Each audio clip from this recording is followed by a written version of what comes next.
Hello, welcome to Sharmishtha's lifestyle channel. আর আমি শর্মিষ্ঠা। আজকে তোমাদের যে ভিডিওটা দেখাচ্ছি এটা একটা সিম্পল ভিডিও বানিয়েছি।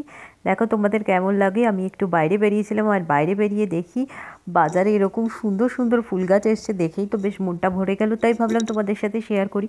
আর একটু হালকা হালকা বর্ষা বর্ষা টাইপের ওয়েদার চলে এসেছে, হাওয়া দিচ্ছে, বৃষ্টির পরিবেশ।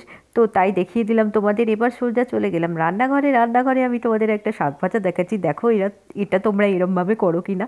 আমি যে আগের দিন কাটোয়াটাটা খেয়েছিলাম, সেগুলোর যে শাকগুলো ছিল সেগুলোকে সরু সরু করে কুচিয়ে কালো জিরে, শুকনো লঙ্কা আর দুটো কোয়া রসুন থেতো করে ফোড়ন দিয়েছি। আর শাকটাকে কি করেছি বলো তো, নুন, হলুদ আর সামান্য একটু গুড় দিয়ে ভালো করে মেখে, তার সাথে সর্ষের তেল দিয়ে মেখে রেখে দিয়েছিলাম।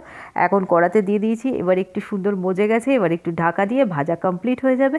আর তারপরে আমি সোজা চলে গেছিলাম ছাদে, আর ছাদ থেকে তুলে এনেছিলাম এই পাতাগুলো। এই পাতাগুলো হলো কারি পাতা আছে, এখানে আছে ভৃঙ্গরাজ যেটাকে বলা হয়, কেশুত পাতা, তার সাথে পেয়ারা পাতা, আর দুটো পাতা এনেছি আমি নয়নতারা।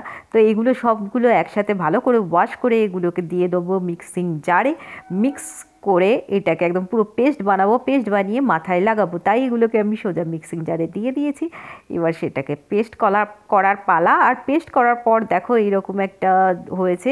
এটা জল দিয়ে পেস্ট করতে হয়, কেন কি এটা এতটা শুকনো শুকনো হয়ে যায় যে পেস্ট করা যায় না। এই পাতাগুলো সব কটাই একটুখানি ড্রাই ড্রাই গোছে।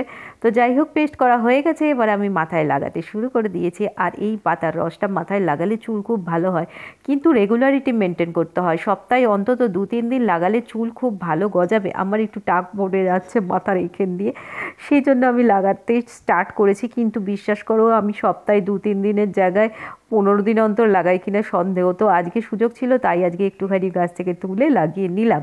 কিন্তু এরকম করলে হবে না, সপ্তাহে 2-3 দিন লাগালে শিওরলি এর মাথায় চুল আসবে। দেখো, আর এই দিকের মাথার যেখানটা হাত দিচ্ছি ওখানটা চুলটা কতটা কমে গেছে, তার জন্যই লাগানো। জানি না আমার চুল ভালো গজাবে কি কী গজাবে, যেহেতু আমার রেগুলারিটি মেনটেন করা হচ্ছে না তার জন্য। এবার আমি এগুলোটা লাগিয়ে নিয়ে আমি একটুখানি শোকাবো। শুকিয়ে নিয়ে আমি আজকে শ্যাম্পু করব না, আমি এটা রেখে দেবো। মাথাটা শুকিয়ে গেলে না ঝরঝরে চুলটা একটু ঝেড়ে ফেললে শুকনো পাতা যেগুলো লেগে থাকে ঝরঝরে হয়ে যায়, পুরো মাথা পরিষ্কার হয়ে যায়। তো যাই হোক, তার কালকেই আমি সেগুলোকে শ্যাম্পু করবো। আর এই যে বাটিটা দেখছো, এটাকে আমাকে ধুয়ে রাখতেই হবে। এরকম নোংরা করে রেখে দিলে না ওটার মধ্যে দাগ পড়ে যাবে। তাই বেসিনে কয়েকটা বাসন ছিল, সেগুলোকেও ভালো করে ধুয়ে নিচ্ছি, ধুয়ে রেখে দেবো। কারণ এরকমভাবে বেসিনে বাসন জমিয়ে রাখলে আমার মা খুব একটা পছন্দ করে না, তাই আমি এগুলোকে ভালো করে ওয়াশ করে নিচ্ছি। এগুলোকে কিন্তু একবার করে মেজে নিয়েছি। তোমাদের দেখে মনে হতে পারে যে আমি শুধু হাত দিয়ে বলেছি, তা না, এগুলো মাজা হয়ে গেছে, অফ ক্যামেরায় মাজা হয়ে গেছে। তো এগুলোকে এখন ধুয়ে নেওয়ার পালা। তো এবার দেখো তোমাদের দেখাচ্ছি, ডাইনিং টেবিলে সব খাবার ভর্তি করা রয়েছে। আর আমি এই খাবারগুলো কিছুই খাবো না, আমি খাবো ভাত ভাজা। আগের দিনের ভাত ছিল, সেগুলো কারি পাতা, সর্ষে, কাঁচা লঙ্কা, আর তার মধ্যে দিয়েছি চানা ডাল আর বিউলির ডাল দিয়ে, নুন, একটু চিনি আর পাতিলেবুর রস দিয়ে ভালো করে মিশিয়ে মিক্সিং করে একটা এরকম ভাত বানিয়েছে। আর এটা খেতে আমার খুব ভালো লাগে। আর অনেক কিছু রান্না হয়েছে, দেখো আমাদের দেখিয়ে দিলাম, কিন্তু এগুলোর একটাও আমি কিচ্ছু খাবো না।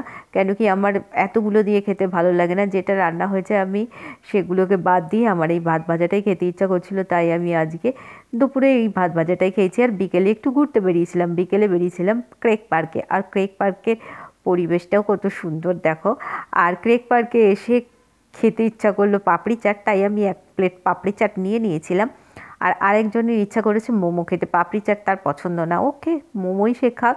আর তার সাথে আমার পাপড়ি চাটের থেকেও, মোমোর থেকেও পাপড়ি চাটটা বেশি ভালো লেগেছিলো। আর এখানে সবাই বসে থাকে। আর এই পার্কটা না ফ্যামিলি পার্ক। এই পার্কে খোলা থাকে রাত্রি 9টা পর্যন্ত। সুন্দর করে সাজানো একটা পার্ক, কোনো পয়সা লাগে না, যে যখন খুশি এই পার্কে ঢুকতে পারে। আর দেখো কতটা পাপড়ি চাট আমি নিয়েছি।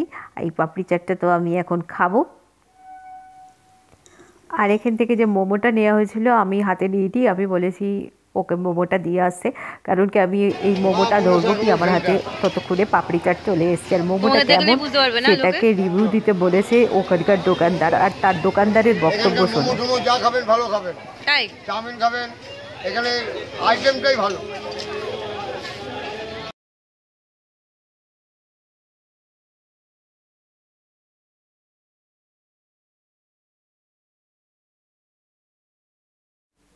রোল সেন্টারের গল্প শুনে দিলে।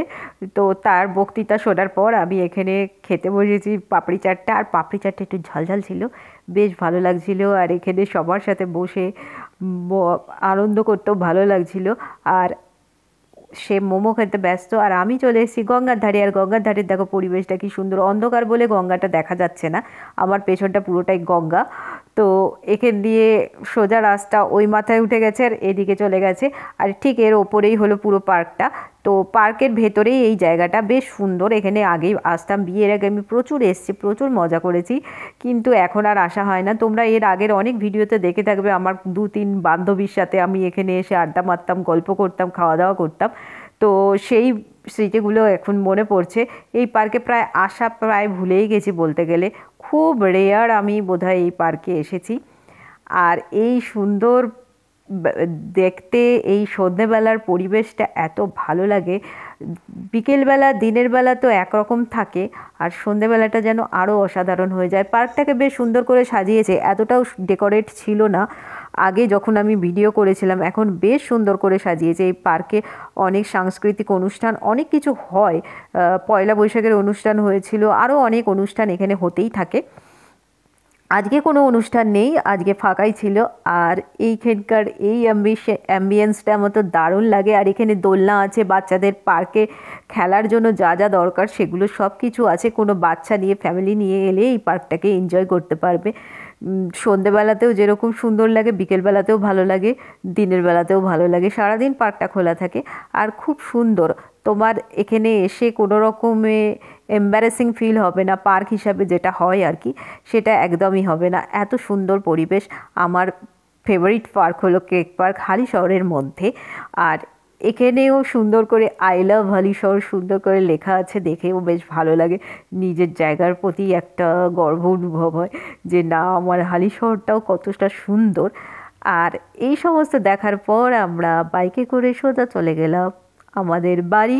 এই অবধি আমাদের ভিডিওটা। আমার ভিডিও কেমন লাগছে তোমরা অবশ্যই কমেন্ট বক্সে লিখে জানিও। আর আমি এরকম ছোট ছোট ব্লগ বানাচ্ছি, তোমাদের যদি ভালো লেগে থাকে সেটাও আমাকে কমেন্ট বক্সে লিখে জানাবে। আজকে এই পর্যন্তই, আবার দেখা হবে নতুন কোনো ভিডিও।